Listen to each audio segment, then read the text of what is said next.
Hello everyone, आज का topic है mirror formula for convex mirror. Convex mirror के लिए मिरर फॉर्मूला निकालना है when virtual image is formed, जब वर्चुअल इमेज बनती है। सबसे पहले हम पेंसिल से इजी होकर के डायग्राम बनाएंगे, फिर मैं एक एक चीज़ क्लियर करवाऊंगा आपको। आप वीडियो के अंदर बने रहिए। लास्ट में हम एक चीज़ ये भी प्रूव कर देंगे कि लास्ट में हम प्रूव करेंगे फिर, या ये क्वेश्चन कभी इस तरीके से भी पूछा जा सकता है, और मैं लिख देता हूँ। इस तरीके से भी पूछा जा सकता है कि 1/f is equal to 1/u plus 1/v। कभी ये क्वेश्चन इस तरीके से भी पूछा जा सकता है, क्योंकि हम लास्ट को जो है, लास्ट जो हमारा फाइनल जो प्रोडक्ट आएगा वो ये आएगा। इसे ही हम मिरर फॉर्मूला कहते हैं। ठीक है, तो मिरर फॉर्मूला लास्ट में यही आएगा। इसको सबसे पहले डायग्राम बहुत इंपॉर्टेंट है। सबसे पहले जो है इसका डायग्राम बनाते हैं, लास्ट में प्रोडक्ट हमें यही देखने को मिलेगा। सबसे पहले डायग्राम आपको पता ही होगा, कन्वेक्स मिरर को कैसे ड्रॉ करते हैं। कन्वेक्स मिरर मैं थोड़ा खुला करके बनाऊंगा डायग्राम। ये हमने कन्वेक्स मिरर को ड्रॉ किया, ठीक है। ये इसकी दूसरी साइड, ये इसकी रिफ्लेक्टिंग साइड है, ये वाली जो है, ठीक है। और एक प्रिंसिपल एक्सिस को लेना है हमने सेंटर से, बिल्कुल कन्वेक्स के बिल्कुल मिरर के सेंटर से जो है वो ये लाइन लेनी है। इसको बोलते हैं प्रिंसिपल एक्सिस। लिख देता हूं मैं, प्रिंसिपल एक्सिस बोलते हैं इसको, ठीक है। इसको बोलते हैं प्रिंसिपल एक्सिस। और अब सबसे पहले इसको ड्रॉ करना, फिर प्रिंसिपल एक्सिस को ड्रॉ करना। उसके बाद इसके जो है, मान लो ये इसका फोकस पॉइंट एफ पॉइंट, ये इसका C point. C is centre of curvature, मतलब ये कुछ इस तरीके से है, समझ गए आप। ये कुछ सर्कल में है बट हमने थोड़ा सा लिया, और इसका ये है सेंटर, और ये है इसका फोकस पॉइंट। और फोकस पॉइंट और ये है इसका पोल। पोल और फोकस पॉइंट के बीच की दूरी को हम फोकल लेंथ भी बोलते हैं, जनरली फोकल लेंथ भी बोलते हैं, ठीक है। ये स्मॉल एफ से मैंने डिनोट किया। आगे की बात है, आगे क्या करेंगे कि यहाँ पर हम ऑब्जेक्ट को रखेंगे, क्योंकि वर्चुअल इमेज बनानी है हमें। तो ऑब्जेक्ट को यहाँ पर रखेंगे, और यहाँ से आपको पता ही है कि जब भी कोई रे प्रिंसिपल एक्सिस के पैरेलल जाती है, सबसे पहले हमारा काम है यहाँ से सेंटर ऑफ कर्वेचर से नॉर्मल को ड्रॉ करना। सबसे पहला काम नॉर्मल को ड्रॉ करना, क्योंकि उसी के रिगार्डिंग जो है वो सारा काम पॉसिबल होगा। पहले नॉर्मल को ड्रॉ किया जाएगा। ये किया हमने नॉर्मल, इसको एन नाम दे दो, ऐसे ही, ठीक है।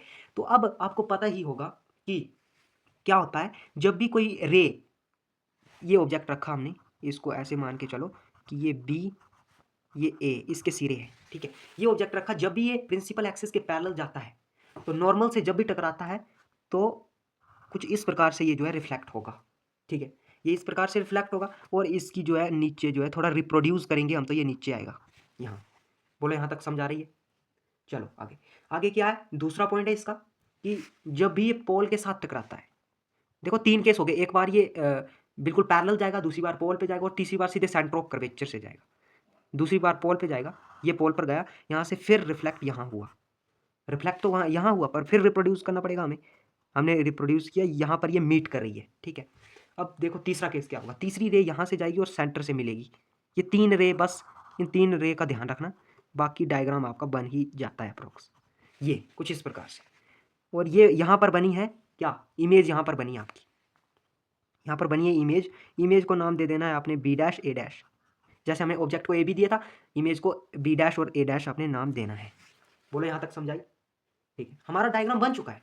बस अब हम नेमिंग भी हमारी हो चुकी है, नंबर भी दे दिया है। अब हम कुछ भी नहीं करेंगे, सीधे ट्रायंगल को लेंगे, उनका हल्का सा साइन कन्वेंशन लगाएंगे और आ जाएगा हमारा, ठीक है। तो ये है डायग्राम। डायग्राम दिखाना बहुत ज़रूरी है इसके अंदर। अब मैं आगे का काम करता हूँ। आगे का सबसे पहले taking triangle A B C. A कौन है, ये है बी सी। सबसे पहले आप समझो कि सी के साथ हमने ट्रायंगल को लेना है। फर्स्ट ऑफ ऑल सी के साथ, दूसरी बार पी के साथ, एक बार सेंटर ऑफ कर्वेचर के साथ, दूसरी बार पोल के साथ। दो हमने जो है वो दो बार ट्रायंगल लेनी है। तो सबसे पहले देखना है हमने taking triangle A B C, A B और ये सी, इस ट्रायंगल को लेना है। ट्रायंगल किस तरीके से बनी, ये बनी ट्रायंगल, ये ए, ये बी, ये सी, ये लिख दी A B C. And similar triangle क्या है इसकी, A dash B dash C. क्या है, A dash B dash C. ये भी इसी की तरह है सिमिलर, क्योंकि A dash B dash C, A B C, बस दो ट्रायंगल लेनी है। अब देखो क्या होगा, यहाँ पर मैं एक ट्रिक भी बताऊंगा आपको।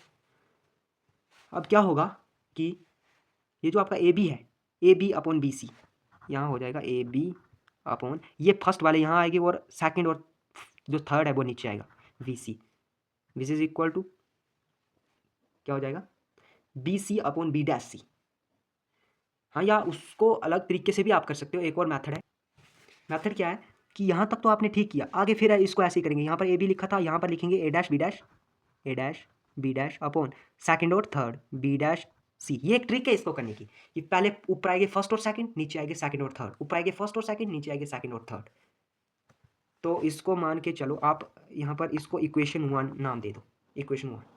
अब दूसरी बार ट्राइंगल लेंगे हम। एक बार मैंने बोला था आपको कि सी के साथ लेना है, सेंटर ऑफ कर्वेचर के साथ। दूसरी बार मैंने बोला कि पोल के साथ लेना है। पोल के साथ मतलब इसके साथ लेना है दूसरी बार। अब हमारी ट्राइंगल आएगी A B P and A dash B dash P. देखो ट्राइंगल किस तरीके से आती है।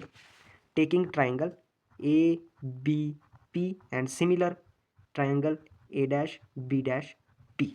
बस उसी तरह इसकी भी इक्वेशन बना दो। ए बी फर्स्ट और सेकंड अपॉन सेकंड और third B P, which is equal to first और second A dash B dash upon second और third B dash P, equation 2। बस हो गया आपका काम। मैं अगले पेज पे जाता हूँ। ये थी 2 इक्वेशंस, इनको मैंने आगे लिखा। अब थोड़ा इन इक्वेशन को और हमें इजी करना है, थोड़ा और इजी करना है। तो इक्वेशन कैसे बनेगी कि ये ए डैश बी डैश इसके नीचे आ जाएगा, और बी सी, क्योंकि हमारे ए सी की टर्म्स एक साइड करनी है और ए बी की टर्म्स एक साइड करनी है। इसके अंदर पी पी की टर्म्स एक साइड करनी है और ए बी की टर्म एक साइड करनी है। तो इक्वेशन कैसे बनेगी, देखो ए बी अपॉन ये नीचे आ जाएगा A dash B dash is equal to, ये ऊपर चले जाएगा B C upon B dash.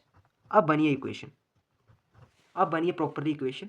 यहाँ पर भी वैसे ही करेंगे, एक एक टर्म अलग अलग कर देंगे। A B upon A dash B dash is equal to B P upon B dash P. समझ लगी, बोलो इक्वेशन 1 एंड 2। अब करेंगे फ्रॉम इक्वेशन 1 एंड 2।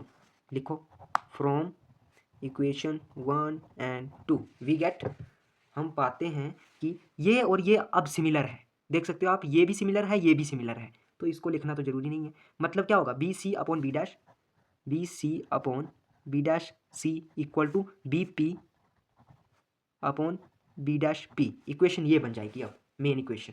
इसी के अंदर हमें जो है वो क्या करना है, साइन कन्वेंशन यूज़ करनी है, साइन कन्वेंशन यूज़ करनी है इसी के अंदर। अब ये मेन इक्वेशन जो है वो आपकी बन चुकी है। ठीक है, अब जो जो सी की साइड है, यहाँ पर पूरा काम चलेगा। देखो इसको आप यहाँ ऐसे एक्सचेंज कर सकते हो ना, कोई गलती तो नहीं है। इसको यहाँ और इसको यहाँ, B P upon B dash P is equal to V C क्या है। अब पीछे डायग्राम में जाना पड़ेगा। देखो यहाँ पर बी सी है, ये है आपका बी और ये है सी, ये बी और ये है सी। तो इसको तोड़ना है हमने।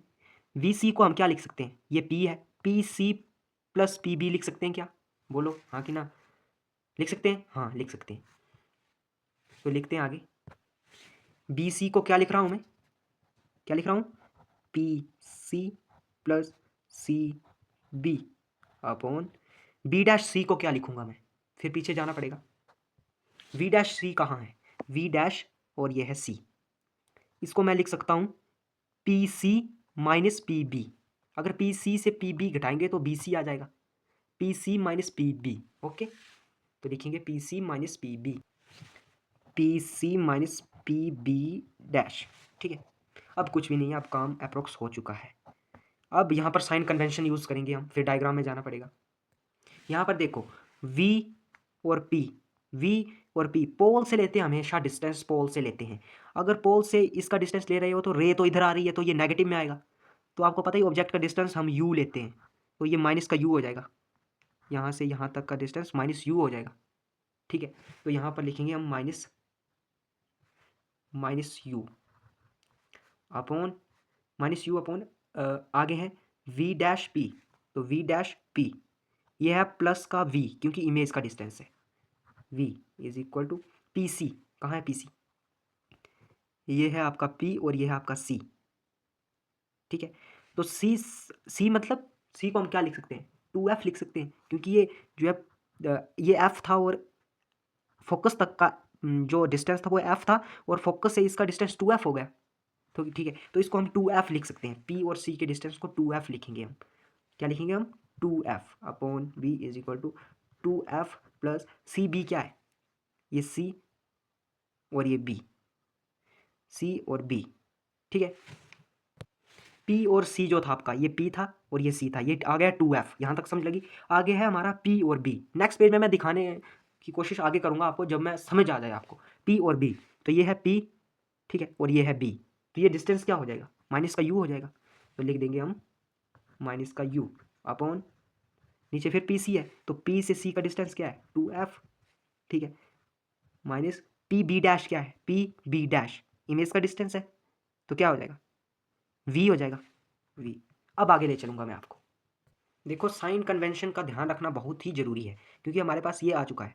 अब हम क्रॉस मल्टीप्लाई करेंगे इसको, तो क्रॉस करने पे क्या आएगा, minus U two F plus U V is equal to, इसको करेंगे वी टू एफ माइनस, क्योंकि प्लस माइनस माइनस हो गया, माइनस यू वी।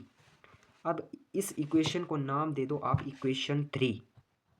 अब इस इक्वेशन को डिवाइड करेंगे, देखना equation 3 dividing y, whole equation को डिवाइड करेंगे 2f से।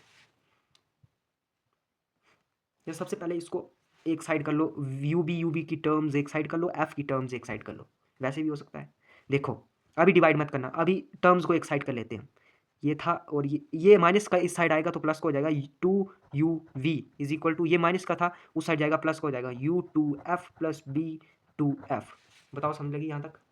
अब इस होल इक्वेशन को डिवाइड करेंगे हम 2f से, इस इक्वेशन को करेंगे अब डिवाइड। देख लो इसी इक्वेशन को डिवाइड करूंगा मैं 2f 2f बस जो कट रहे हैं उसको काटो, u से u कट गया, b से b कट गया, 2 से 2 कट गया, u से u कट गया, f से f कट गया, 2 से 2 कट गया, यहाँ पर b से b कट गया, 2 से 2 कट गया, f से f कट गया। मतलब देखो हमारे पास फाइनल रिलेशन आ चुकी है। बचा क्या है 1/f इज इक्वल टू, यहाँ क्या बचा 1/b प्लस यहाँ क्या बचा 1/u, that is a mirror formula. 1/f is equal to 1/b plus 1/u। आगे दिखाता हूं मैं जो मैंने क्वेश्चन में बोला था कि ये प्रूव करना है, हैंस प्रूव्ड। मिरर फॉर्मूला आपको समझ आ गया होगा, आई होप, मैं आशा करता हूँ मिरर फॉर्मूला आपको समझ आ गया होगा, क्योंकि थोड़ी सी बीच में डिफिकल्टीज भी रही क्योंकि डायग्राम पीछे था, साइन कन्वेंशन आगे चल रही थी। अगर तब भी कोई साइन कन्वेंशन के रिलेटेड अगर कोई आपको कोई तकलीफ हो तो मुझे आप कमेंट बॉक्स के अंदर बता सकते हैं कि इसका साइन कन्वेंशन क्या हो सकता है। वैसे साइन कन्वेंशन के अंदर होता जनरली कुछ भी नहीं है, कुछ नहीं होता है। आपको इक्वेशंस बनानी पड़ती है ट्रायंगल्स लेके, और बाद में क्या करना पड़ता है कि अगर सब डिस्टेंस जो है पोल से लिए जाते हैं, ये बात याद रखना, पोल से लिए जाते हैं, ये फिक्स कंडीशन है। ये चाहे लेंस का केस हो चाहे मिरर के केस हो, all distances are measured from pole, this is a specific condition. So P से जब भी ले जाएंगे, मान लो पी से अगर बी का डिस्टेंस ले जाएगा तो ये तो ऑब्जेक्ट का है तो यू होगा, बट क्या होगा माइनस होगा क्योंकि रे इस तरफ जा रही है, ठीक है।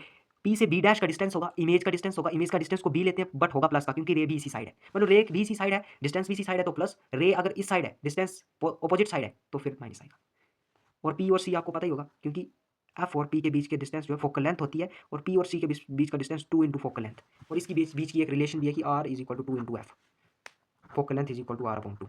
ये भी एक रिलेशन है इसकी, इसको भी याद रखना। तो आई होप आपको समझ आ गया होगा। तो मिलते हैं नेक्स्ट वीडियो के अंदर कुछ अलग कॉन्सेप्ट के साथ। Thank you.